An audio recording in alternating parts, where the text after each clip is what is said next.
Napag-usapan natin ang patungkol sa pagdating dito sa may battlefield nitong si Chloe, kung saan ay iniligtas niya itong si Elmesia kay Milim. Pero bago natin simulan itong video na ito, ay i-roll muna natin ang intro. Hello everyone and welcome to my channel, ang inyong source ng Tagalog na Tansura Contents. Sa channel na ito ay pinag-uusapan natin ang mga nangyayari sa may Tansura universe. So without further ado, let's get into the video.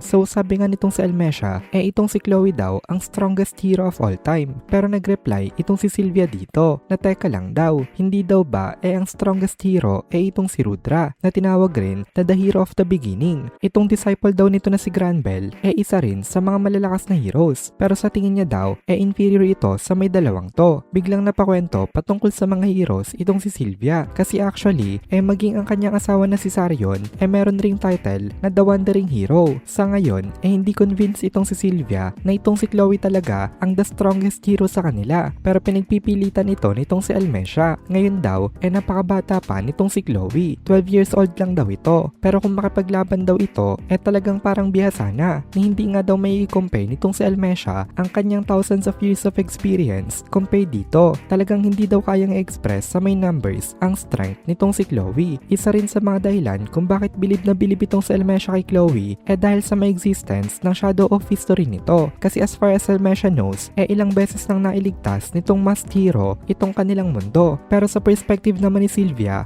strongest pa rin daw itong si Rudra, the original hero. Kasi ito nga ang kasabay niya ng era. Ito lang daw may kakayanan na lumaban ng equal terms with the strongest demon lord. Tapos napaka-comment bigla dito itong si Leon. Sabi ni Leon, i-admit niya daw na malakas daw talaga si Rudra. At kung nagawa daw talaga nito makipaglaban ng 1v1 nga kay Gi, sigurado daw na solid nga talaga itong mga abilities nito. Pero ang pinagkaiba daw, perfect daw ang beauty nitong si Chloe. Combined with her loveliness, kitang-kita naman daw kung sino talagang mas superior. Dito, napaka-ridiculous nitong comment na ito. Kaya napatingin na lang dito itong si Sylvia at Elmesia. Since kumampi nga itong si Leon kay Chloe, nainis sa kanya si Sylvia. At sabi nitong si Sylvia, manahimik na lang daw itong blonde na hero na ito. Sa point of view nitong si Sylvia, isa itong si Leon sa mga pinakamahinang heroes. Mababa ang kanyang evaluation sa kanya. Nakikinig naman itong si Chloe ngayon sa may usapan nitong mga ito. At unlike dun sa may tatlo na parang enthusiastic pa ngayon, ang stiff na expression nitong si Chloe. At ang dahilan nun kasi maraming beses na daw na natalo nitong si Demon Lord Milim itong si Chloe in the past. At that time nasa may form pa siya ng hero na si Chronoa. And yet hindi niya pa rin nagawang manalo dito. Balikan natin yung mga pangyayari dati. Ito yung pangyayari sa ibang timeline. After daw ng pagkamatay nitong si Rimuru, nag-rampage itong si Milim into his stampede state. Marami daw itong pinatay gamit ang kanyang tremendous power. At isa daw itong si Chloe sa mga napatay nito. At dahil nga naaalala nitong si Chloe ang mga memories niya na yon,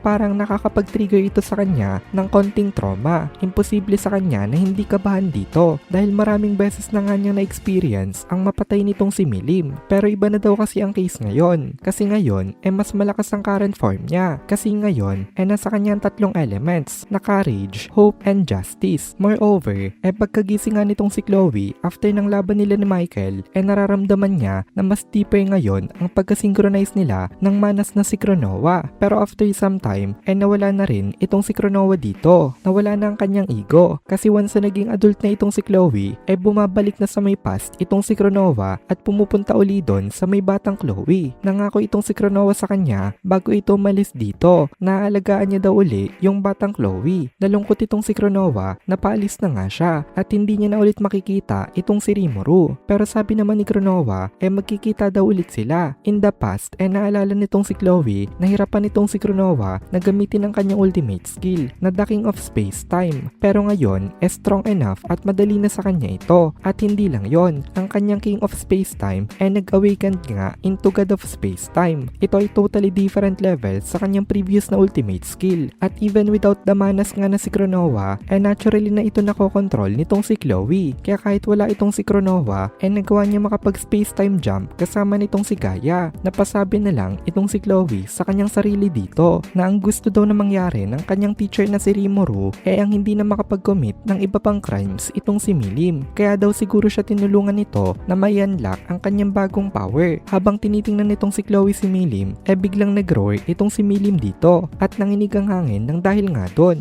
Napili nitong si Chloe na lumaban ng long-term battle pero unfortunately, laban daw kay Milim na merong inexhaustible na supply ng energy isa daw yung bad move. Normally, ganun ang conclusion pero hindi nag-hesitate itong si Chloe sa may decision niya na ito. Ang dahilan daw nun dahil maraming beses na nga nakalaban nitong si Chloe itong si Milim kaya masyado na siyang pamilyar sa kung paano ito makipaglaban. Madali nang nai-block ngayon nitong si Chloe ang mga atake nitong si Milim gamit ang kanyang mythic grade na sword na tinatawag na Moonlight. Nagagawa nitong mai-withstand ang fist pressure nitong si Milim pero hindi daw yung direct hit kasi ginagamitan pa rin daw talaga nitong si Chloe ng skill niya ang kanyang pakikipaglaban para maingatan rin ang sword niya at hindi ito mabasag sa kalagitnaan ng battle. Inia-assist ito ni Chloe sa pamamagitan ng pag-angle dito properly para hindi nito masagip ang lahat ng impact ng mga atake. Ngayon, itiniming nitong si Chloe ang kanyang counter-attack the moment na i-deflect niya ang Dragon Fist nitong si Milim. Nang bigla na lang meron nangyari, biglang sumuka ng dugo itong si Chloe dahil natusok siya sa abdomen ng tail nitong si Milim. Supposedly, master na talaga dapat ni Chloe ang mga movements nitong si Milim dito. Pero ngayon, fatally siyang nasugatan nito kahit nasimula pa lang ng kanilang battle. At dito na muna natin tatapusin itong video na ito. Kung nagugustuhan mo itong mga videos natin, ay please consider joining the membership para mapanood mo na agad ang mga kasunod na part